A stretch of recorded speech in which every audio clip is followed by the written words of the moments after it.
It's the Michael Patrick Leahy Show, broadcasting live from downtown Nashville. And now, here's Michael Patrick Leahy.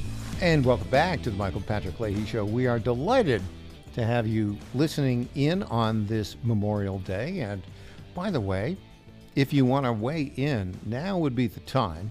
We'll take calls this segment only, 615-649-8477, 615-649-8477. In this segment, I want to talk to you a little bit about the fact that the left doesn't seem to understand what happened. I mean, that was a true butt kicking, right? And that's a technical term, right, for what happened in the election. And what's interesting about it is we're going to end up with Donald Trump, 312 electoral college votes. That's a landslide, folks. 226 for Kamala Harris. But even in those states, every state she did more poorly than Joe Biden, except for Washington State for some reason. Who knows why? They're going a little crazy out there. But so what's interesting about that is, so we got 53 Republican senators, and that's a big win. And it looks like the House is going to be 221 to 214, the same as before, or maybe 222 to 213. Still, but a majority for Republicans in the House of Representatives. That's a good thing, right? But I think the Democrats are still thinking it's like early 2024, and they've got a shot. Let me give you an example of that, which is really bizarre. The former communications director for Kamala Harris went on CNN and had a pretty ridiculous idea that, look, we'll play it. It's clip 3. We'll play the clip and then get your reaction to it. Get my reaction. He is looking for. That is my question. I'll start with you. Joe Biden has been a phenomenal president. He's lived up to so many of the promises he's made. There's one promise left that he could fulfill, being a transitional figure. He could resign the presidency in the next 30 days, make Kamala Harris the president of the United States. Whoa. It would absolve her from being able to from having to oversee the January 6th transition, right, of her own defeat. And it would make sure that it would dominate the news at a point where Democrats have to learn drama and transparency and doing things that the public want to see is the time. This is the moment for us to change the entire perspective of how Democrats operate. This operate. has now jumped from an internet meme to a Sunday morning show. Jamal's out here right now. Congratulations. Season of House of Cards. I thought you were going to say, what about the Supreme Court? That's also out there. Well, the Supreme Court might happen. I don't know if it will, but I think this is something that's... Okay, so this shows you just how stupid and disconnected the people that ran Kamala Harris's campaign are. I mean, it's just ridiculous. First, Joe Biden is not going to resign the presidency. I mean, he's 82. He has trouble walking on the beach, as that clip that we saw of him stumbling in the sand is. But, I mean, come on. He hates Kamala Harris. He's not going to... And a stunt like this, if they were to do it, a stunt like this would totally further destroy the Democratic brand. It's just clearly a stunt. And she obviously, I mean, the American people said she's not capable of running the country, right? It was pretty obvious. Worst run campaign. Is there a worst run national campaign? I'm trying to remember if there ever was one this badly run. Worse than the Dukakis campaign. That's for sure. And oh, by the way, yeah, they raised $1 billion. They're at least $20 million in debt. How bad was it? Her best bud, Oprah, who endorsed her, she had to pay Oprah $1 million for that endorsement. I mean, Oprah, come on, on our side, if we do an endorsement, not only do we do it for free, we put up some of our own money, right? Now, but Oprah wanted that $1 million, and we don't know exactly how much they paid. She paid Beyonce and that crowd to endorse her, but it just doesn't work. Now, another person who's got a little bit of Trump derangement syndrome still going on in a way that's, not very good is Gavin Newsom. And, Trump just kicked your butt electorally. And in fact, even in California has gone far more conservative, even though it's a Democrat state, but a lot of switches towards more conservatives in California as all the votes are coming in. Which 59? It's gone from like 67% Democrats to 59, 60%. That's a pretty big move. But Gavin Newsom, with his supermajority of nutcase Democrats in the California state legislature, wants to call a special session. For what reason? To Trump-proof California? Are you kidding me? Let's play that clip, clip 7. We are calling and have called for an emergency special session of our state legislature, firmly focused on the values we hold dear that I think are universal values and are American values as it relates to freedoms and individual liberty, as it relates to the issues of reproductive freedom in particular, as it relates to the freedom to breathe clean air and drink clean water, and environmental stewardship, planting firmly our feet as it relates to continuing to advance our low carbon green growth strategies. To do the same as it relates to vulnerable communities. We're not going to shrink and we're not going to shy or fall prey to the rhetoric around demeaning and belittling vulnerable communities, scapegoating vulnerable communities. We're going to have their back. We're going to have your back. Even if you don't live in the state of California, we're going to have your back. Even if you don't live in the state of California, said, would-be, wannabe 2028 Democrat presidential contender Gavin Newsom. Okay, I mean, this is so tiresome. We're going to protect vulnerable communities. What does that mean? Oh, he's in favor of allowing illegal alien criminals to hang out in California and terrorize American citizens. Hey, Gavin, that's not cutting it anymore, right? It's not cutting. Even in Los Angeles, your soft on crime district attorney, that's Gascon guy, was roundly defeated by like a margin of 25%. I don't know. I mean, these guys, it wasn't just Gavin Newsom. It's like the governor of Massachusetts, Governor Healy said, "Oh, we're not going to cooperate with ICE." Who else? Oh, Governor Pritzker. We're going to protect all residents of Illinois.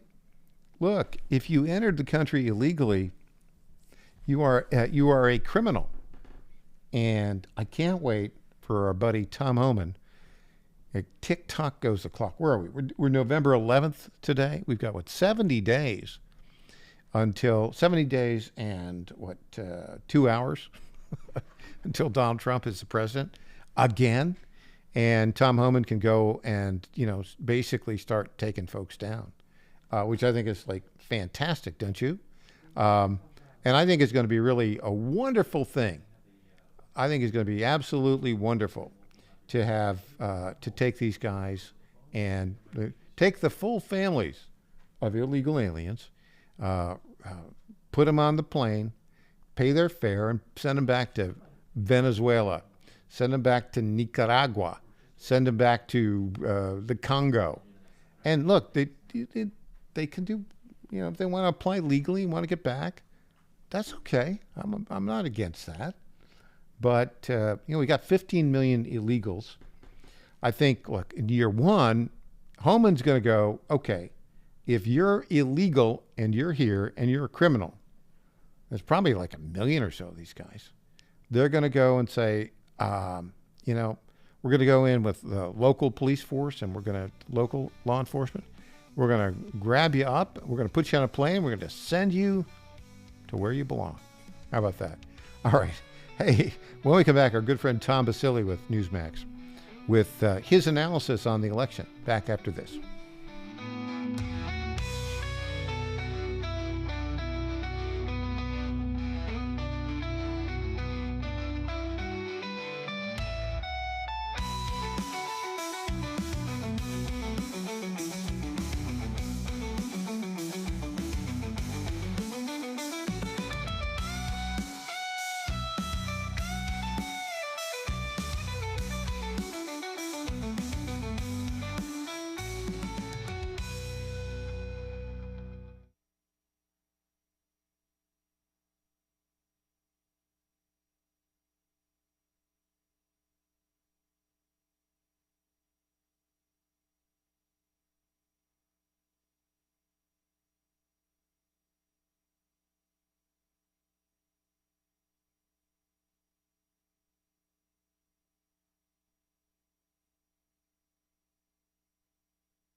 Welcome back to the Michael Patrick Leahy Show. Now, here's Michael Patrick Leahy. And welcome back to the Michael Patrick Leahy Show. We are delighted to welcome to our Newsmaker line right now our very good friend for many years, Tom Basile, who's a host at Newsmax. Welcome, Tom. Tom, are you there? We'll turn up the... We had Tom all queued up. Have we lost Tom? Tom Basile. Going once, going twice. We'll try again. Here we go. Tom, are you there? Tom Basile. Tom Basile, I think Michael? you're there now. Hello, Tom. Hey, Michael, how you doing? Tom, so It's great to be with you. Yeah, so for all of our friends out there, Tom and I have something in common. We are both natives of New York, and we both came to the best state in the union and moved. I moved to Tennessee back in 1991. It took Tom was a little slower on the uptake. Yes, but we both now live in America, which is great. That's the important thing. You've been in Tennessee now, what, for a couple of years? How long? 2 years? Yeah, two and a half years, and we're absolutely loving it. And there are more people coming. You know, Kathy Hochul and Gavin Newsom. These are folks that are they're helping because I've been talking about the fact that, you know, when you think about the number of people, let's just take California, for instance, Michael, who have fled California, and they moved to Arizona, they moved to Nevada, they moved to Texas, and so they're making these swing states redder. Yeah. They're making states like Texas that the Democrats continue to have this pipe dream that they're going to turn it purple or they're going to turn it blue. Texas is redder today than it was 2 years ago. Yeah, Trump won by 14 this time. I think, what was it, 5 or 6 in 2020? Absolutely, and yeah. Of course he didn't. He never won Nevada before, and he had a much more sizable win in the state of Arizona than he did than the last time around, and that's because people are moving away from these coastal elites and these places that are just totally unaffordable and full of woke policy and politics, and that's having a significant national electoral impact.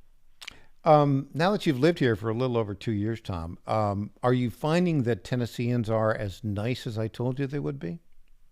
You were right. When I told you that I was moving to Knoxville, you said you're going to learn about Tennessee nice, mm-hmm. and absolutely. And look, you know, when you're someone who, you know, comes from the Northeast, you don't know how you're going to be welcomed, and that was my biggest concern.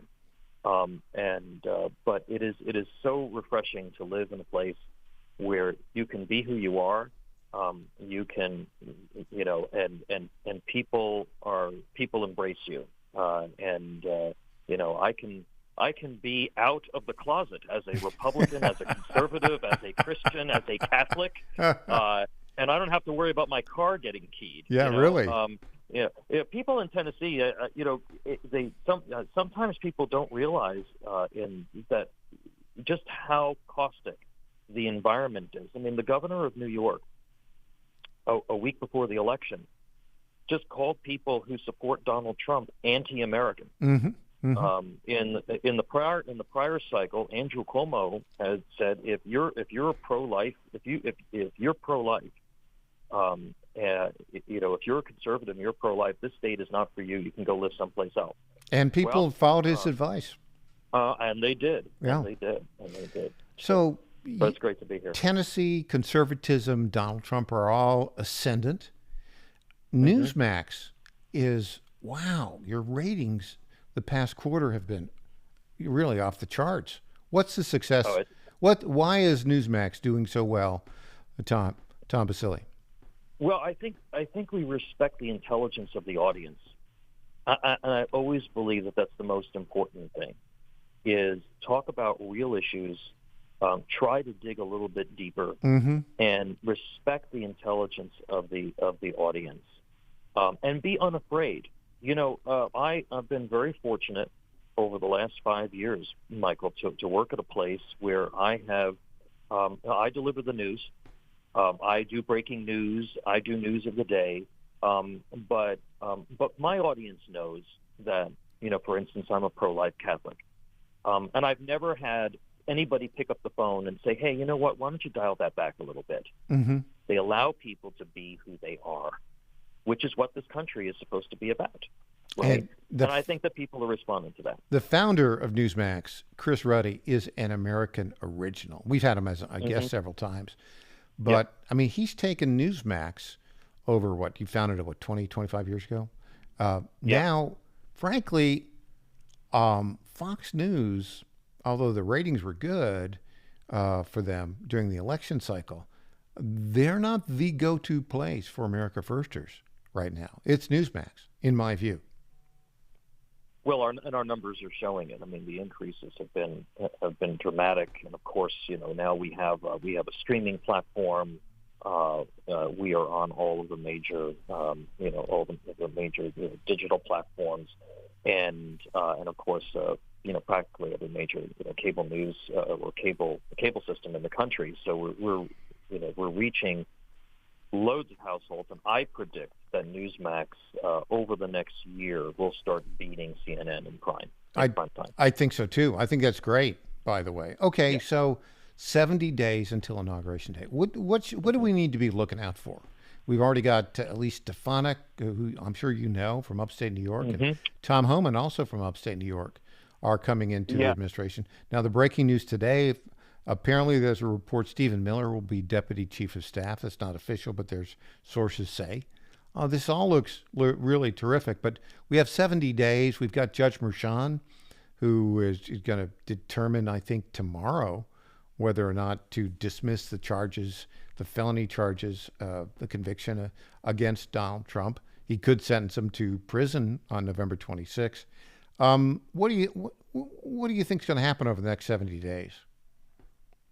Well, I think over the next 70 days, first, Republicans can't do what Republicans often do, Michael, and I think you and I have talked about this before. They have a great election, and then everybody kind of pats themselves on the back and says, "Okay, we're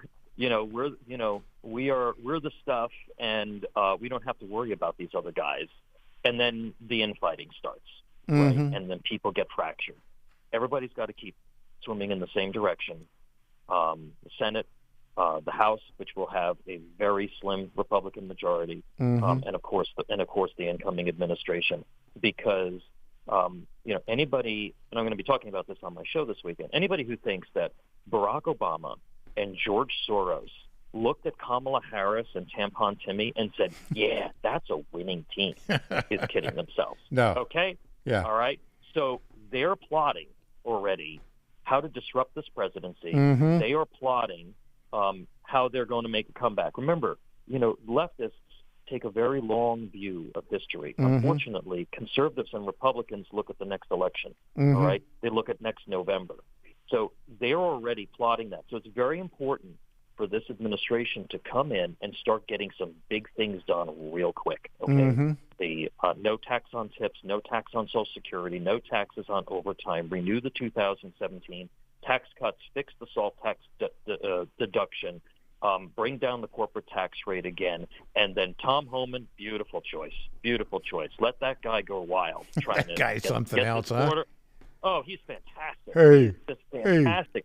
Hey, the law says if you break the law, we can throw you out. We're gonna. I love that guy. Yeah, and look, there's an infrastructure that is going to have to be put in place during this transition so that they can hit the ground running. Donald Trump came out with the thumbnail of a plan on how to protect free speech and to dismantle the government censorship complex the other day. If you listen to it online, it is a sketch of how he's going to protect free speech and, of course, protect freedom of conscience and freedom of religion at the same time. These are the things that have to get done, and the Republican Party has to stick together. They have to take a page out of the Democrat playbook. They have to stick together. They have to work together, and they've got to get stuff done because the Democrats are already coming. Last question for you. What is Judge Merchan could throw out the charges against Trump tomorrow, or he could not throw them out and hold a sentencing hearing on November 26th, he could put President Trump in prison, allegedly, on November 26th. What's he going to do? I think he's going to try to find some middle ground, but I think that there's a good chance that he tosses this case. This case is the most Frankensteinish, case I've ever seen. And I was trained as a trial lawyer. Nobody's ever seen a case like this. And he knows he's going to get overruled. He will probably get overruled by the Democrats on the Court of Appeals in the state of New York, which is the highest court in the state. And he also knows that if it ultimately goes to the Supreme Court of the United States, he is going to be made a fool of. So I think there's a good chance that it could go away. I also think that some of these other ridiculous cases are finally going to go away. That doesn't mean that Democrats are going to be so keen on allowing Donald Trump to actually govern. Yeah, they're going to try and stop him. That's for sure. Tom Basile, now a fellow Tennessean who enjoys no state income tax, as I do. That's right. Don't you just love that, Tom? Thanks. How do people reach you, Tom? Sure. On X at Tom_Basile, or you can learn more about me at tombasile.com, or you can watch America Right Now, which is 9 to 11 a.m. Eastern Time on Newsmax. There you go. On Saturdays. On Saturdays. Tom Basile, thanks so much for joining us. Really appreciate it. Thank you, Michael. Thanks for all you do. All right. Back with Mark Pulliam, another Tennessean, after this.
Hey there, this is Lenny McGill, founder and CEO of the Glock Store. As a proud sponsor of this show, you may have heard Michael Patrick Leahy mention us a few times over the past 4 years. But today, it's me on the radio telling you how pleased we are to be associated with Michael Patrick Leahy and his dedication to the highest levels of professional journalism.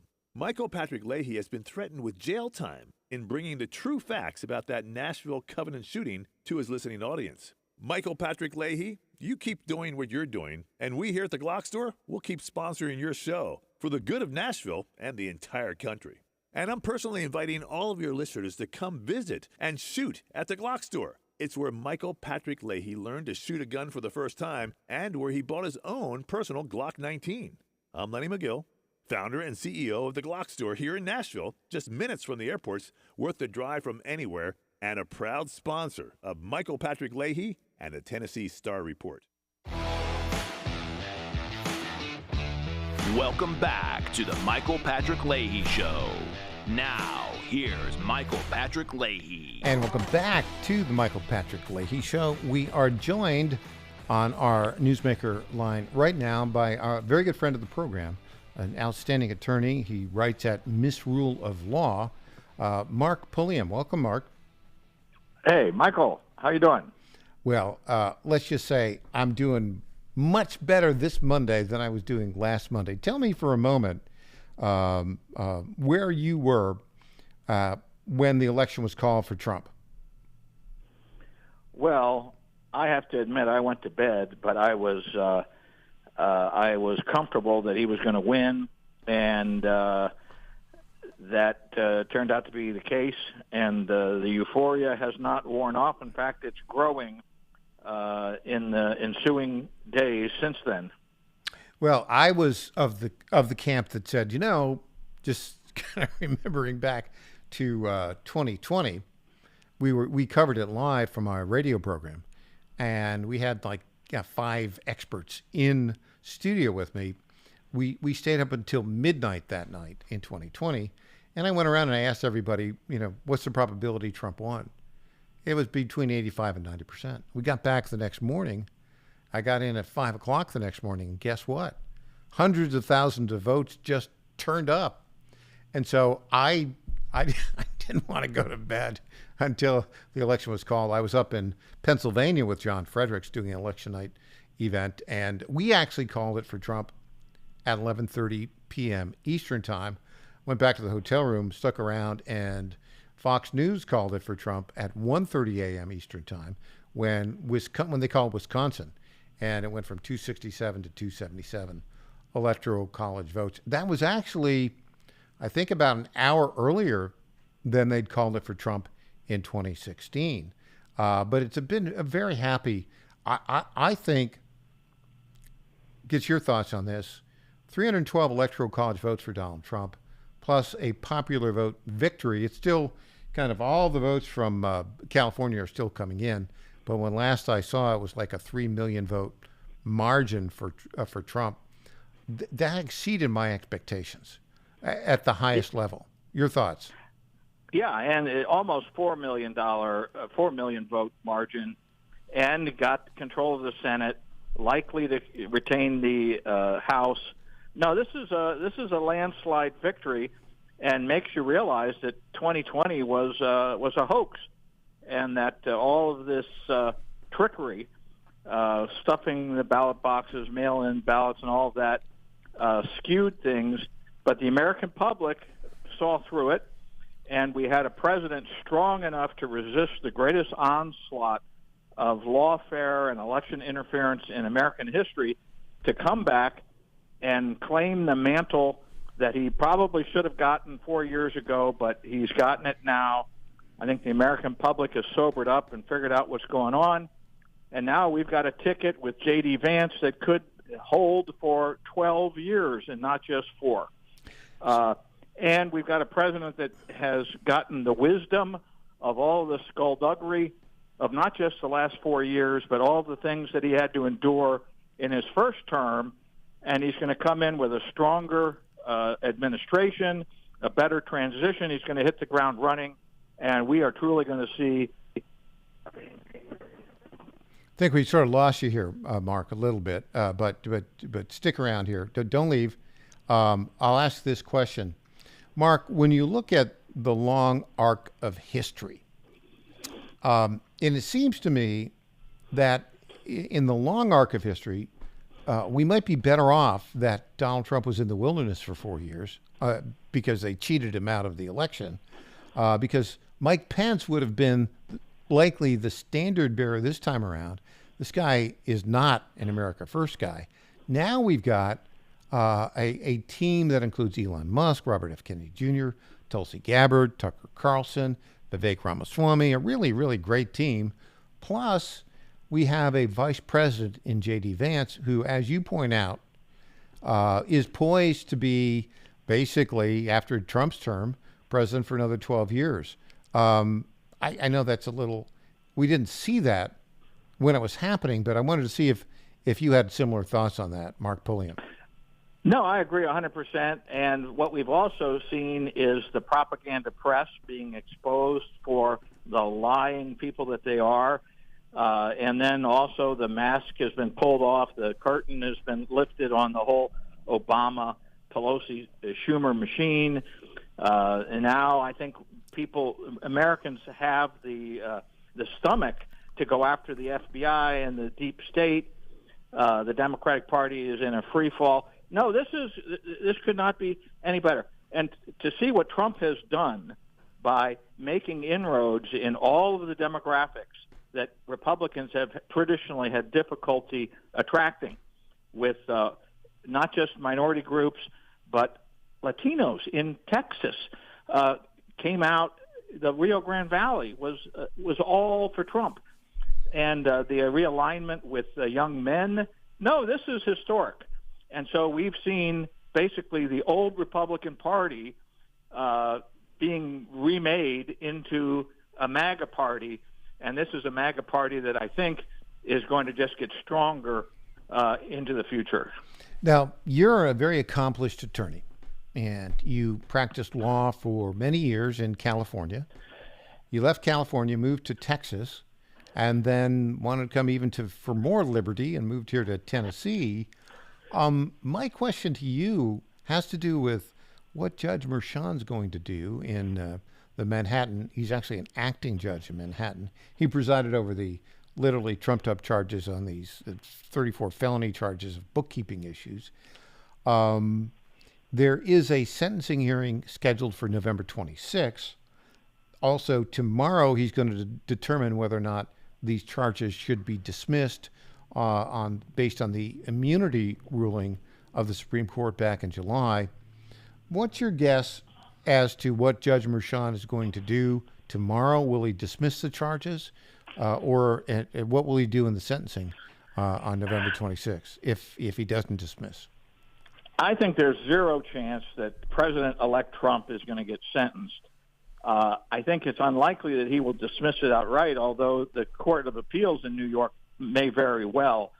I think the lawfare campaign has collapsed.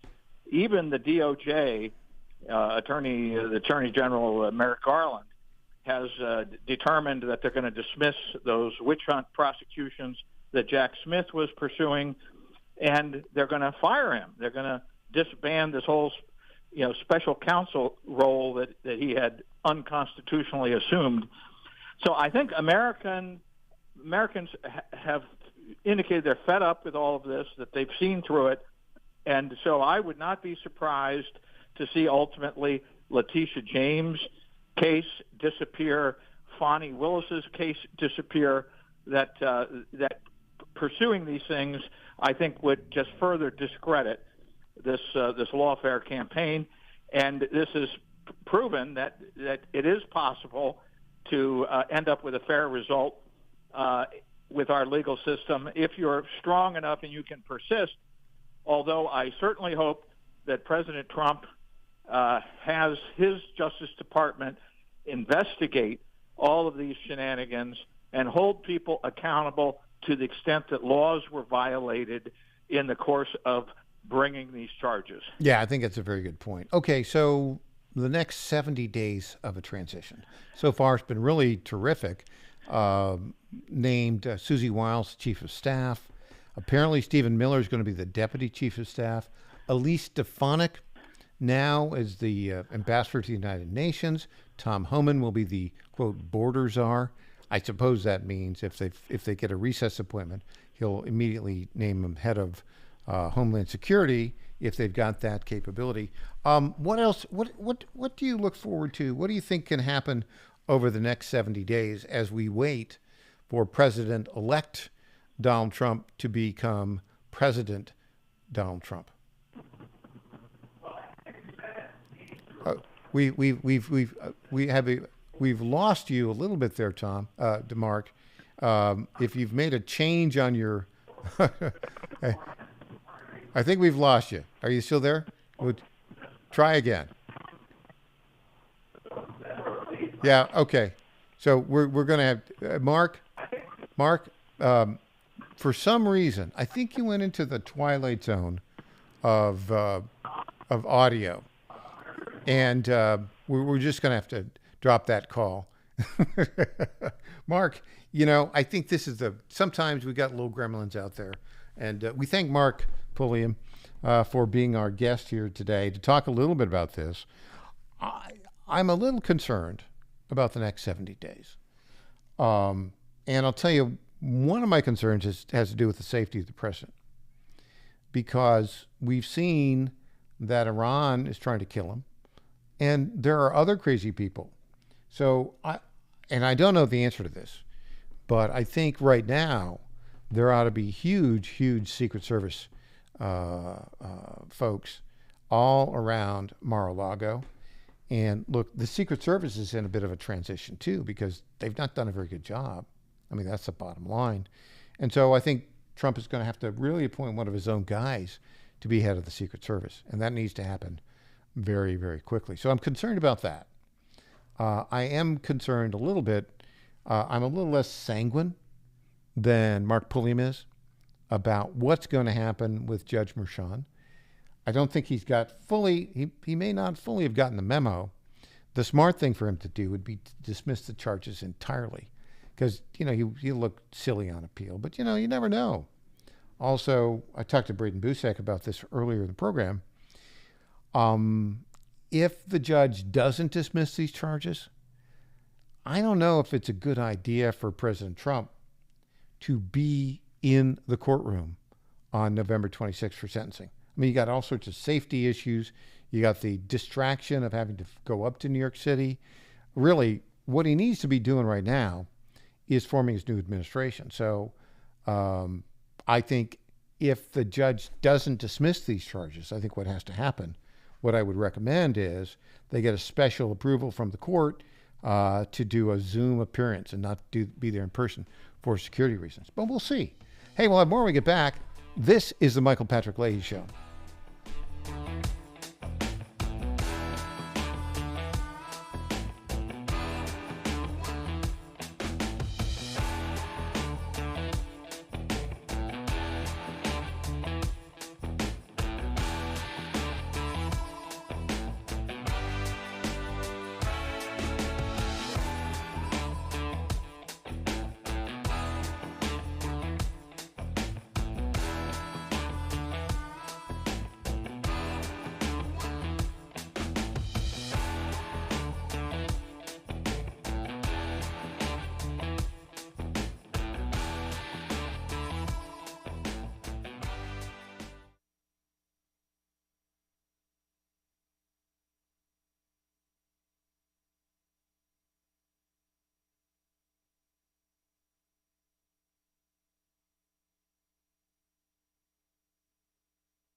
My fellow Americans, I was this close, very close, to buying from the lumber yards. These are sick people. But I turned my head at the last second, and I saw a big, beautiful ad for D.T. McCall's. These are highly respected people. If I had not turned my head at the last second, I would have been ripped off at some lumber yard for $200 in hidden charges, and D.T. McCall and Sons are never going to do that. They'd never do that to you. These are great people. I've known them for a long time. They have great deals, and I just have to say, nobody knows deals like I do. D.T. McCall & Sons has locations in Lebanon, Carthage, Lafayette, Cookeville, and Franklin, and they have been family-owned in Middle Tennessee for over 100 years. These are tremendous people. D.T. McCall & Sons. Check out one of their stores today. Impersonator not endorsed by Donald Trump. Welcome back to the Michael Patrick Leahy Show. Now, here's Michael Patrick Leahy. Welcome back. We are broadcasting live from our studios in downtown Nashville. This will be the time for you to call in if you want to call in. Our number is 615-649-8477, 615-649-8477. Well, in this segment, we're going to talk about clips that didn't age well. And we'll begin with Paul Ryan. Here we go. Clip 6, Paul Ryan, a clip that didn't age well. I'm not a Trump fan. I want to win. And if we nominate Trump, we're going to lose. He hasn't won anything since 2016. Mm-hmm. We lost the House in 18. We lost the presidency in 20. We've lost the Senate. We would have won the Senate this time in 22 had it not been for Trump and his nominees in some of our key primary elections. And my guess is we probably would have picked up 10 to 15 seats in the House if it weren't for, his involvement. Paul Ryan, reality is calling. Popular vote victory for Donald Trump. That is the first time in 20 years that a Republican has had a popular vote victory. 312 electoral college votes. That's a landslide. When was the last time there were that many? I think it was 1988. George H.W. Bush. Wow.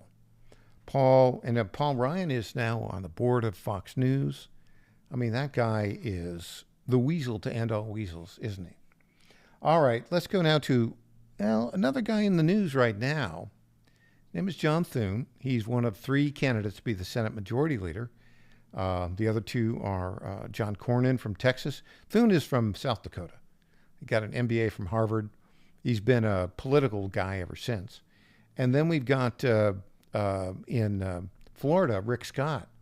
And I guess, Thune or Cornyn would be considered the McConnell gang, the McConnell favorites. But, the problem with Thune is he hasn't been a big Donald Trump fan either. Here's clip number 9. Let's see what Thune had to say. The number 2 Senate Republican, South Dakota's John Thune, is voicing concerns yesterday about Trump's impact on down-ballot races heading into 2024. Here's what he said yesterday. If you look at the record in 18, 20, and 22, when he's the issue, we lose.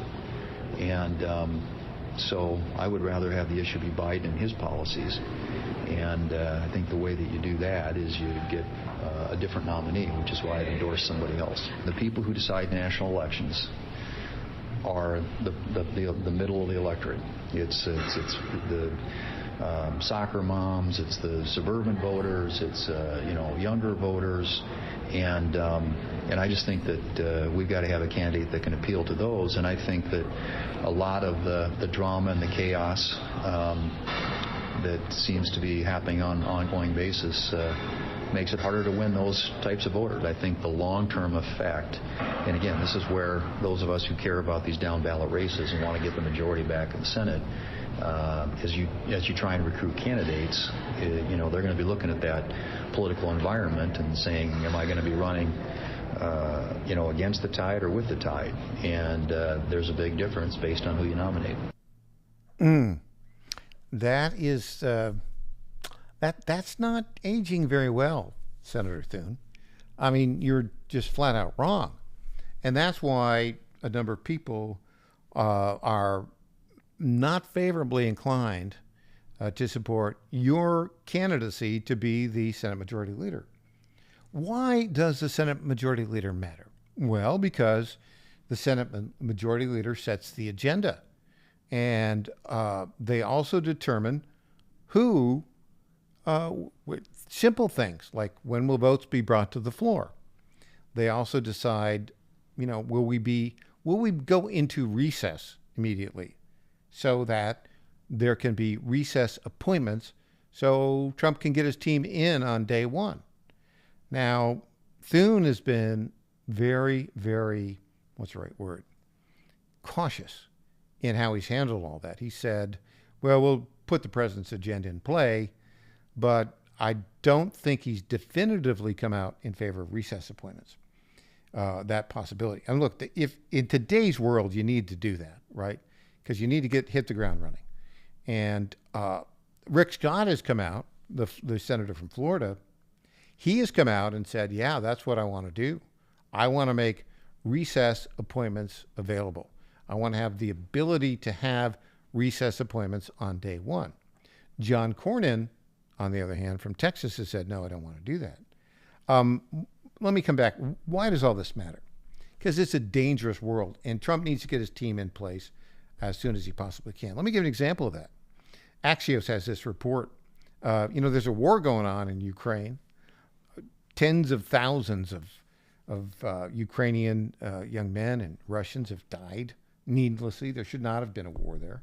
It should have been handled diplomatically. It reminds me a little bit of World War I. That was a war that we probably shouldn't have had, and so many people died there needlessly. Same here in Ukraine.